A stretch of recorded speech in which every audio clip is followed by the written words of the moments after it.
So, Monday Night Raw review, 25th of March, 2024.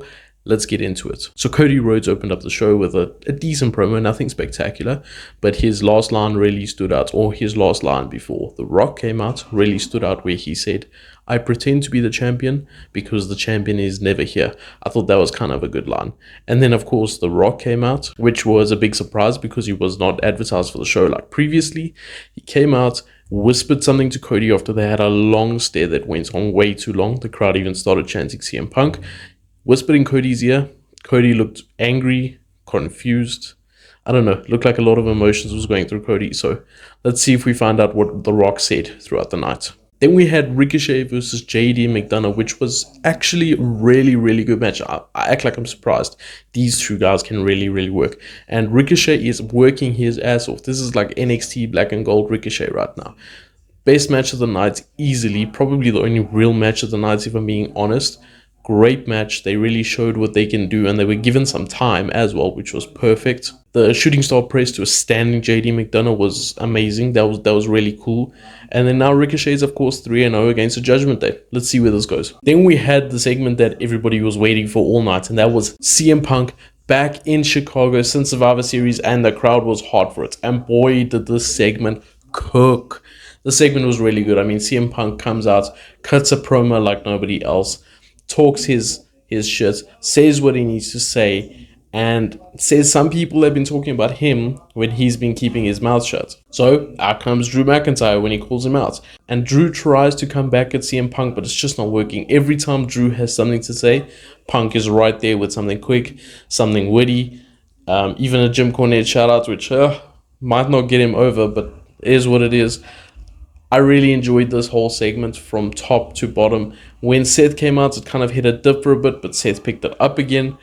Great stuff. Punk's line about "I've never had to put anybody else's name on a shirt to sell it" was great. It was actually a good shot back at Drew McIntyre. It really feels like WWE is trying to push the limits with this PG. Maybe they're getting ready for the Netflix change. I don't know, but I'm enjoying it. I'm enjoying the adult aspect to this show. CM Punk even asked who chose you to Drew McIntyre when he referred to himself as the chosen one. That was a bit shocking because that was touching on some lines that people might not like.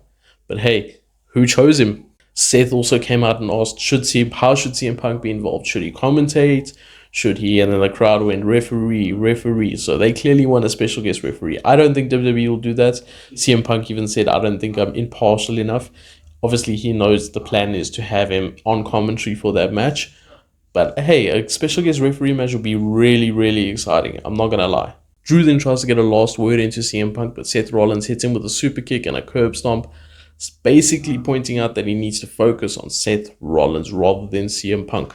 Then we had a quick match between Candice LeRae and Ivy Nile. Candice LeRae faked an injury. You could see Indy Hartwell was kind of conflicted on the outside on what she should do. And then that led to Candice LeRae having a quick roll up and with her legs on the ropes and getting the win. Enhancing that story, I guess. Then earlier on in the night, we had DIY versus the New Day. Standard match, nothing interesting, nothing great. But then it got interfered by the Judgement Day, who basically took out most of the tag teams on Raw. The Miz and R-Truth, who was on commentary, Miz came in, he tried to interfere, but he got taken out. R-Truth didn't want to help his partner. He said he was on commentary. Makes no sense, but that's R-Truth. And I just want to say, R-Truth is a funny guy, but he is terrible on commentary. Absolutely terrible. I did not enjoy it one bit. Then we had a quick backstage interview with Cody, and earlier in the night, The Rock said, "Ask Cody what I said" when he was confronted by interviewers. So they asked Cody what The Rock whispered to him, but Cody said he can't repeat it, but he knows it's a promise that The Rock can't keep. Then we had a match between Andrade and Giovanni Vinci, but this felt like just a greatest hits of Andrade match. He hit his big moves, he showcased himself, he got the win. That's pretty much it. I think the match versus Ivar would have been a lot more exciting, but this is the match we got. We got to take it. Then out came Rhea Ripley for a promo, and finally the story is getting a bit more exciting as we see Rhea Ripley and Becky Lynch have a promo battle in the middle of the ring with Dom obviously there as Rhea's lapdog, and this finally got interesting. Rhea says Becky's not giving her full attention. She's obviously too busy with Liv and obviously too busy with Nia and having all these matches. And Rhea says, "I could have attacked her, but out of respect, I did not." Becky obviously brings up the Rhea clip that has been going viral on social media. You know which clip I'm talking about. Rhea then says she wants, after WrestleMania, for Becky to be sitting on the couch with her daughter, watching Raw, and her daughter calling Rhea mommy. And I think that hit a nerve, actually got Becky to fire up and say, my father never got to meet my daughter. And I actually think it got Rhea to tear up a little bit out of kayfabe, you know? And then she pulled it back together. But if you look at that, I think Rhea was kind of like tearing up a little bit, because obviously it's a real thing that. Becky then punches Dominic Mysterio when he gets in her face, and it all kicks off from there, and they just attack each other, getting split up by referees, getting split up by security, whatever the case is. Finally, the story has some substance to it and some excitement to it. Then we have Sami Zayn versus Bronson Reed, where the whole night, or throughout the night, Gunther was saying he doesn't believe Sami Zayn will beat Bronson, and that's exactly what happened. Sami Zayn lost to Bronson Reed thanks to distraction from Gunther. And after the match, Sami was upset, and then Sami's motivational speaker in Chad Gable came and cheered him up. That's pretty much Chad Gable's job right now, unfortunately, just to cheer up Sami Zayn and give him motivation.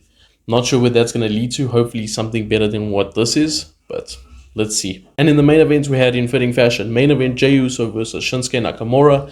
Now, when this match was in the booked for the main event, I knew instantly some shenanigans was going to happen here. This is not a main event. So the match was fairly quick, with Jey Uso ending it with a spear, surprisingly, and out comes everybody else. Jimmy, Solo, Drew, Seth, all attacking each other.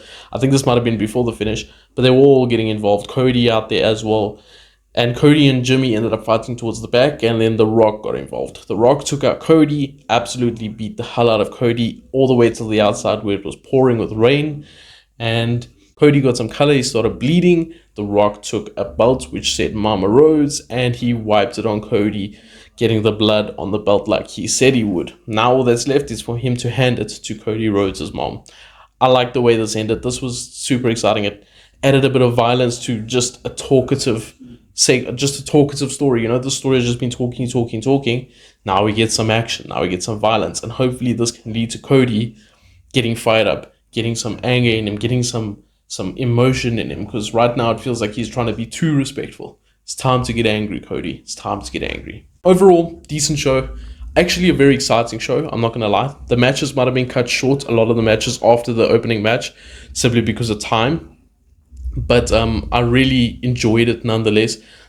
There was story building up to risk. At this point, I'm not necessarily looking for great matches on Monday Night Raw and SmackDown. I'm looking to build towards WrestleMania in 2 weeks. That's really all I'm looking forward to right now. And I think they did that very well with the Drew story, the Cody story, the Seth story, CM Punk even, The Rock. I think they built very well to all of those stories. Even Rhea and Becky, I think they did a good job on this show building the main event stories. So let me know what you guys thought about Monday Night Raw. I enjoyed it, but let me know what you guys think. Might see you guys for NXT. Let's see if I can make it happen.